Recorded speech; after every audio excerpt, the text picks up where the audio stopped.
நான் பியூட்டிஃபைங் உமார்னா ரமேஷ் பேசுகிறேன். Chicken leg piece பாருங்கள். நான் எல்லாம் என்னென்ன தேவையான பொருட்கள்னு சொல்கிறேன். நான் எல்லாம் ரெடியாக பிணைஞ்சி வச்சுட்டேன், காமிக்கிறேன். கார்ன்ஃப்ளவரு, சில்லி பவுடரு, மஞ்சத்தூள், தயிர், டேபிள் சால்ட்டு. கல்லுப்பு போடக்கூடாது, டேபிள் சால்ட்டு.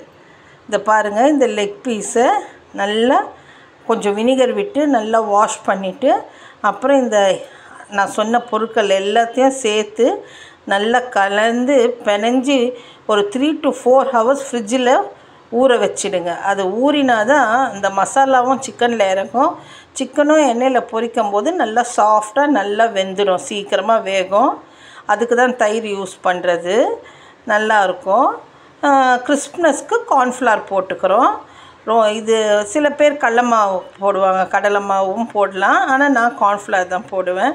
நீங்களும் இந்த மாதிரி ட்ரை பண்ணி பார்த்துட்டு சொல்லுங்கள் எப்படி இருக்குன்னு. என் சேனலை லைக் பண்ணுங்கள், ஷேர் பண்ணுங்கள், சப்ஸ்கிரைப் பண்ணுங்கள்.